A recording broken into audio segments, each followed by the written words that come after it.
बिस्मिल्लाहिर्रहमानिर्रहीम। अस्सलाम वालेकुम। अल्लाह ताला वुसअत दे हमारे दस्तरख़ान में, हमें रिज़्क़ हलाल अता फ़रमाए और सेहतयाबी जैसी दौलत अता फ़रमाए। और वह तमाम बहन भाई जो परेशान हाल हैं, मुश्किलात का शिकार हैं, अल्लाह ताला उनकी परेशानियों को दूर करे और उनकी मुश्किलात को आसानियों में बदल दे। और वह तमाम बहन भाई जो बीमार हैं, घरों में, हस्पतालों में, जहाँ भी कहीं, अल्लाह ताला उन्हें सेहत कामिला अता फ़रमाए। जी तो मेरी यूट्यूब फैमिली, आज की हमारी रेसिपी जो हम शेयर करेंगे वो है समोसा पट्टी या मांडा पट्टी की। इसके लिए मैंने एक बर्तन में 3 कप जो है वो मैदा ले लिया है और इसके बाद मैंने इसके अंदर हाफ़ टेबल स्पून नमक का शामिल किया है। हाफ़ टेबल स्पून मैंने इसमें ज़ीरा शामिल किया है। ज़ीरा का इस्तेमाल ऑप्शनल है, मुझे इसका टेस्ट पसंद है, अगर आप ना चाहें तो आप ना इस्तेमाल करें। जी तो इसको अच्छी तरह से नमक और ज़ीरा को हमने मिक्स कर दिया है और इसके बाद हमने नॉर्मल सादा पानी से इस आटे का डो बना लेना है। डो बनाते वक्त मैंने इसके अंदर 1.5 कप पानी का इस्तेमाल किया है। आपने पानी बहुत ज़्यादा इस्तेमाल नहीं करना। आटा बहुत ज़्यादा ना तो सख्त हो और ना ही बहुत ज़्यादा नरम, नॉर्मल सी आपने कंसिस्टेंसी में आटे को गूंदना है। अच्छी तरह से आप इसको ये देखिए हाथों की मदद से मसलते हुए इसको गूंद लें। अगर किसी टाइम आपको ये फ़ील हो कि जो आटा है वो पतला हो रहा है तो आप उसके लिए परेशान होने की ज़रूरत नहीं। थोड़ा सा खुश्क आटा जो है इसके अंदर स्प्रिंकल कर लें। शुरू में जब हम इसको गूंदना शुरू करेंगे तो इस तरह से ये हाथों के साथ चिपकने लगता है बहुत ज़्यादा, लेकिन आपने इस चीज़ से परेशान नहीं होना। जैसे जैसे हम इसको गूंदते जाएंगे ये मुलायम होता जाएगा और ये हाथों से चिपकना और बर्तन से चिपकना छोड़ देगा। फिर भी अगर आपको किसी परेशानी का सामना हो तो आप उसके लिए थोड़ा सा खुश्क आटा जो है वो इसके ऊपर डस्ट कर लीजिए और फिर इसे अच्छी तरह से इसकी नीडिंग कर लें। मैंने किचन काउंटर पे थोड़ा सा खुश्क आटा डाल के इस तरह से स्ट्रेच एंड फोल्ड करते हुए अच्छी तरह से आटे को मैंने गूंद लिया है और आप देख रहे हैं आटा जो है अब आहिस्ता आहिस्ता जो है मेरे हाथों से चिपकना कम हो गया है। अब इस तरह से देखिए इसको मैंने स्ट्रेच एंड फोल्ड करते हुए अच्छे से गूंद लिया है और अब ये मुकम्मल तौर पे मेरे हाथों के साथ चिपकना इसने छोड़ दिया है। अब मैंने इसको एक बर्तन में निकाल के इसे अच्छे से कवर करके रख दिया है।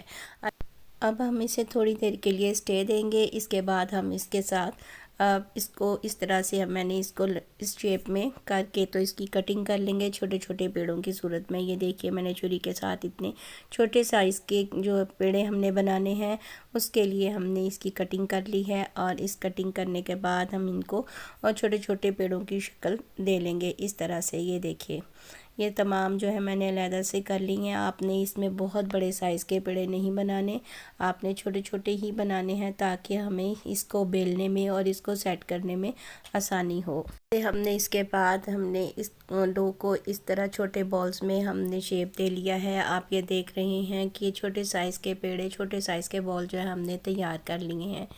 ये टोटल मेरे पास 18 तैयार हुए थे। ये कुछ मैं आपको दिखा रही हूँ उसमें। अब देखिए इनको तैयार करने के बाद इस तरह से हमने काउंटर के ऊपर और थोड़ा सा आटा डस्ट किया है और इसके बाद हम इसकी अच्छी सी रोटी बेल लेंगे। जितनी आसानी से आप बेल सकते हैं एक एक करके आप रोटी बेलते जाइए इस तरीके से। ये देखिए जैसे मैंने रोटी बेल ली है। अब इसको मैं एक साइड पर रखूँगी और इसके ऊपर थोड़ा सा हम ऑयल जो है वो लगाएंगे, लेकिन ऑयल इतनी मिकदार में ज़रूर लगाएं कि आसानी से जब हम दूसरी रोटी इसके ऊपर बेल के लगाएं तो वो आपस में चिपके नहीं। इस तरह से ऑयल लगाने के बाद आप ब्रश की मदद से या हाथ की मदद से इसको अच्छे से फैला लीजिए और इसके ऊपर थोड़ा सा खुश्क आटा, खुश्क मैदा जो है वो डस्ट कर दीजिए इस तरह से। इसके बाद इसको भी अच्छे से फैलाएं और दूसरी रोटी को बेल के वो भी इसके ऊपर सेट कर दीजिए बिल्कुल इस तरह से जैसे आप देख रहे हैं और मैं आपको बता रही हूँ। दूसरी रोटी को भी हमने अच्छी तरह से बेल लिया है बिल्कुल उसी साइज़ का और इस तरह से ये देखिए हमने रोटी बेल के इसके ऊपर से इस तरह सेट कर दी है। बारी बारी इसी तरह हम बेल के इन पेड़ों को एक एक करके इसके ऊपर रोटी के ऊपर ऑयल लगा के खुश्क आटा लगा के तो हम इस तरह से सेट करते जाएंगे। ज़्यादा से ज़्यादा 5 रोटियां आप सेट कर लीजिए। अगर आप बिगनर हैं तो आप इसके लिए कम से कम जो है वो सेट करें ताकि आपको बनाने में आसानी रहे। और इस तरह से ये देखिए आप करें। उसके बाद आप ये वाली एक नेक्स्ट रोटी जो है वो बेल के उसके ऊपर लगाते जाएं। मैंने ज़्यादा से ज़्यादा 6 रोटियां जो हैं वो बेल के तो उसका एक सेट बना लिया था। इसी तरह से मैंने 3 सेट्स में ये रोटियां जो हैं बना के, तो इसकी मैंने पट्टियां तैयार की हैं इस तरह से। ये देखिए, अब इसके ऊपर हमने खुश्क आटा जो है वो डस्ट कर देना है और इसे एक साइड पे कर दिया है। इसी तरह बाकी के जो पेड़े हैं उसको भी मैं बेल लूँगी और इसकी अच्छी सी रोटियाँ बेल बेल के उसके अंदर ऑयल और खुश्क आटा लगा के अच्छी तरह से इस तरह का एक और सेट जो है हमने तैयार कर लेना है। यहाँ पे रोटियाँ बेल के मैंने 2 सेट इस तरह से तैयार कर लिए हैं। अब यहाँ पे ऐसा खुश्क आटा और स्प्रे करेंगे और इसके बाद एक सेट को हम अच्छी तरह से प्रेस करेंगे हाथों की मदद से और इसके ऊपर आपने अच्छी तरह से खुश्क आटा का इस्तेमाल करना है। यहाँ पे आप इस बात से परेशान ना हो कि हमने आटा जो है बहुत ज़्यादा इस्तेमाल किया है, इसके साथ इसमें कोई फ़र्क भी नहीं आएगा। यहाँ इस तरह से हाथों की मदद से आप प्रेस करते हुए इसको फैला लें अच्छी तरह से और उसके बाद जो है हम बेलन की मदद से इसको अच्छी तरह से बेल लेंगे, बिल्कुल इस तरह से। ये देखिए, मैंने अच्छी तरह से इसको बेलते हुए इसे जितना ये फैल सकता था हमने इसकी रोटी जो है वो अच्छी सी फैला ली है। और इसके बाद अब हम इसको और गरम तवे के ऊपर डालते जाएंगे। तवा जो है हमने गर्म होने के लिए रख दिया है, लेकिन तवे के नीचे आग जो है आपने बहुत तेज़ नहीं रखनी, मीडियम फ्लेम पे रखें ताकि तवा गर्म हो जाए। जब तवा गर्म हो जाए फिर चूल्हे की आग जो है वो आप बिल्कुल कम कर दें। इस तरह से ये देखिए, हमने अच्छी सी एक बड़ी सी रोटी जो है वो बेल ली है और इसके बाद हम इसे उठा के तो तवे के ऊपर डाल देंगे। कुल इस तरह से जब इसकी एक साइड अच्छे से गर्म हो जाए, थोड़ी सी पक जाए, तो फिर हम इसकी साइड चेंज कर देंगे इस तरीके से। ये देखिए, आप साइड से किनारा आप इसका उठाएं और देखें, यूँ इस तरह करते हुए आपने इसकी साइड चेंज कर देनी है।